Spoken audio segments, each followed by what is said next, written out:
Hey guys, it's the Friction here, or Target Tank 12, however you want to call me. I don't really care now. I don't want to exit the bell. I just want to decrease the volume that I have right now, since it's a little bit loud from time to time in this game.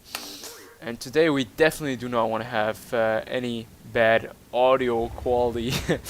um, for some of you guys who have checked in yesterday, I uploaded this exact video, but the audio quality was very bad, so I chose to remake the video with new commentary, so it's gonna be a little bit different from the topic, because I'm not gonna be repeating myself all over again. But yeah, I hope you guys get the general idea, and I hope you guys are not too mad about this, because the audio quality was unfortunately during the editing process not that great. Sony Vegas screwed up a little bit, so I had to remake the entire video. So yeah, we're playing the T54 today on the map Swamp, and this is just pretty much a gameplay today, and we are going to be focusing on the power of the T54. Now this is almost a little preview of the what to expect video of the T54 that I will be making sometimes later, but unfortunately I will not be able to do that anytime soon, since I will be leaving Moscow pretty soon, because I'll be heading to my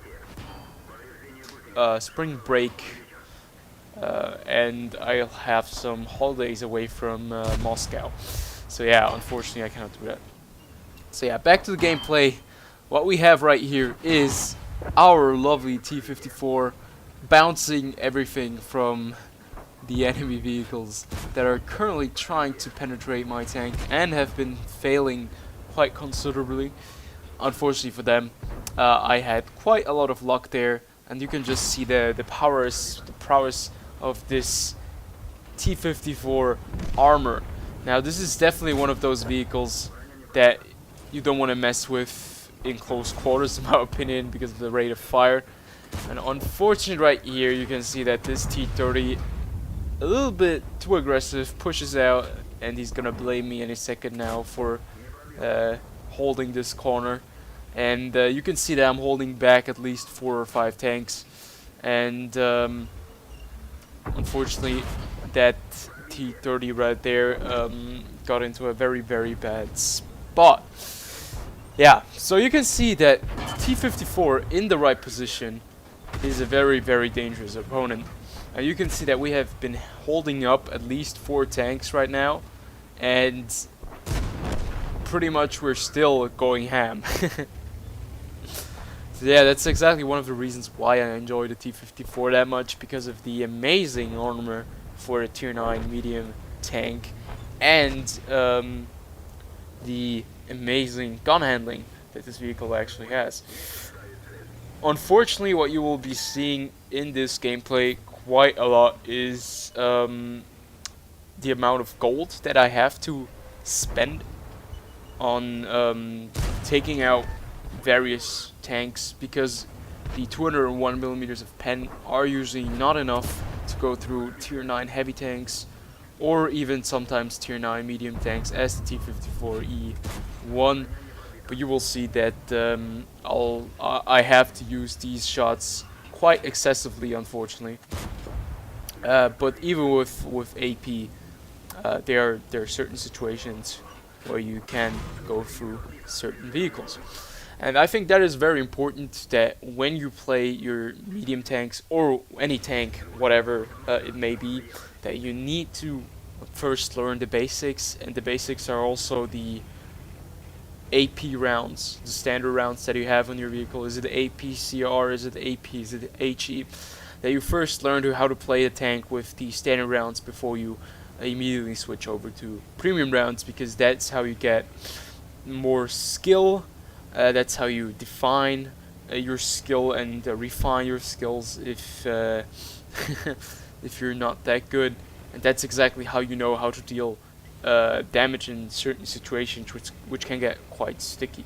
Now, of course, premium rounds are a very nice asset, but I think if you have to rely on premium rounds too much, it might pose a problem, because certain premium rounds as for example heat rounds, which are the most prominent premium rounds.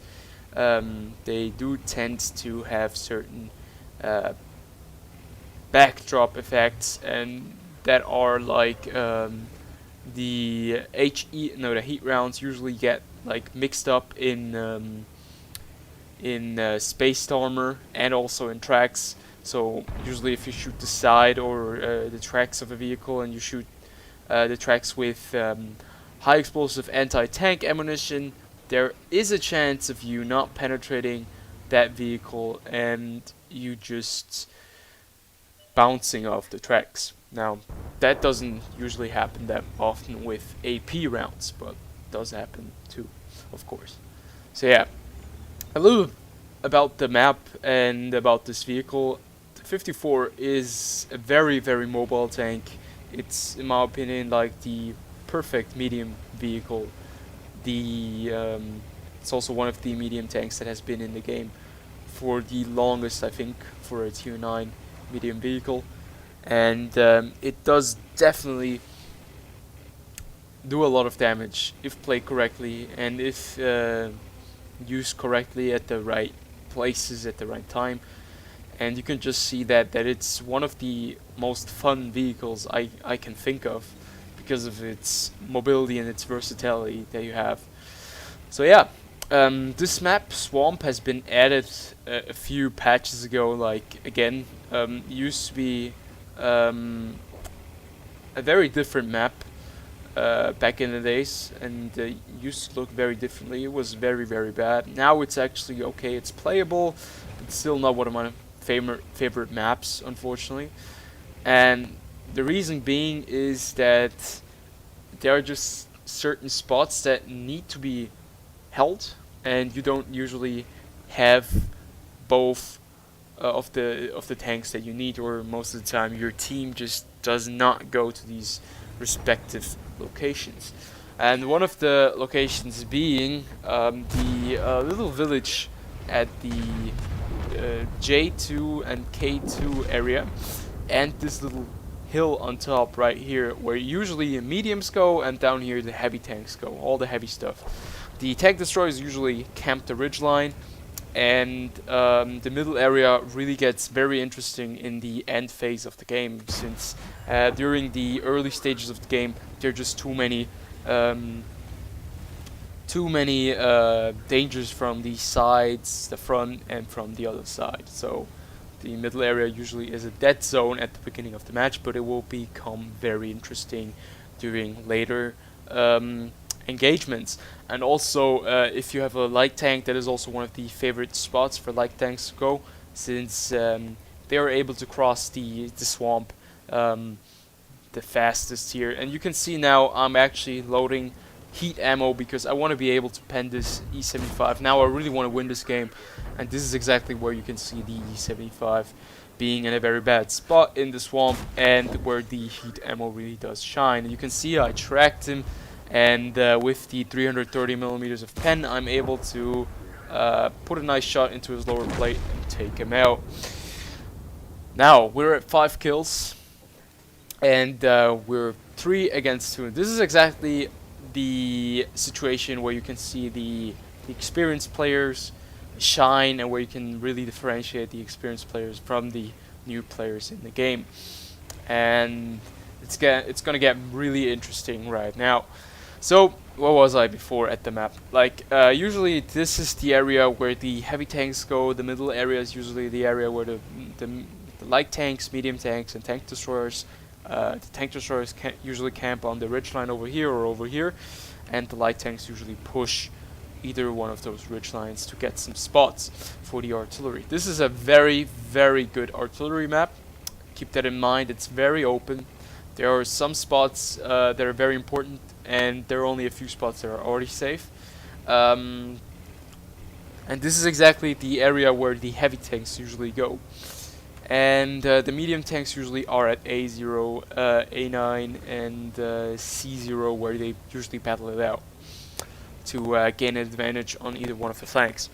So Obviously, you don't always have enough heavy tanks or enough medium tanks to either to push one of the sides, and most of the time the team usually does ignore one of the areas. And what you can see me doing right now is I told the T54 E1 to stay at base to protect it in case that one of the artillery pieces is going over to our cap and is trying to cap it out. And I decided to actually push myself over here to the little village area, and I was lucky right there that the artillery piece did not hit me, and I actually should have been a lot more cautious. And that is exactly one of the things you need to keep in mind if you're playing a medium tank and you're in such a situation. You do have the mobility, and you should really use your view range advantage that you usually do have as well to your advantage. And right here you can see that I actually tried to push this side now, and I asked the T54 E1 to actually push the other side now, because I would fall back and try to go through the middle. And this is exactly what I mentioned before, where the middle area gets very, very interesting for this matchup. And this is exactly where you can use your momentum, go all the way back here, because they expect me to now push this little ditch all the way to their camp, to their cap, to actually take out the artillery, which is now over there, but was previously spotted at the cap circle. So yeah, so this is exactly what I try to do now, is to surprise them, come in very close to them, and we don't really know where the Jag Tiger is, so that is one of the troubles that stays in my mind, like one of the things that I keep in my mind, because we do not want to run into a Jag Tiger, especially since we do not have any more repair kits, so we cannot repair our tracks anymore. And now I think was the time where I decided not to play anymore, not to play cautiously anymore, because the T54 E1 was pushing in, and now we have the exact location of the M53, and we hear the shot of the artillery piece, and we take him out. Right there, the T54 E1 actually spots the Jag Tiger, and now we know where he is. And the Jag Tiger is at 478 HP. That's a 2-shot kill for us. We've dealt 5,117 damage, and we have 938 HP left on this vehicle. That means we can take 1 shot, and we can actually take 2 shots. 2 shots, and then we're dead. Like 1 shot, and we still are alive, and the 2nd shot will finish us definitely. There's also possibility of that vehicle that he can actually light us up, yeah, make a nice little fire in our engine department. But we do have a premium fire extinguisher in our back there, so that should help us if there is a fire coming up. The thing right here now is that the Jag Tiger is a very experienced player, and he is down there in the marshes actually, so he does not have the best track traverse speed, because the terrain, the ground resistance is not as good as, let's say, this area right here. So what I decided now was I could either wait and fall back and try to circle him, but I thought that was exactly what he would expect, because the artillery spotted me before. So I decided to be very aggressive, since that's exactly one of the strong points of this vehicle, playing very, very aggressively. And this is exactly one of the reasons why I enjoy the T54 as much. We bounce, and he actually bounces an APCR round on our side armor there. We get very, very lucky. And as you can see right here, he actually, sorry about that. He actually played it very, very smart.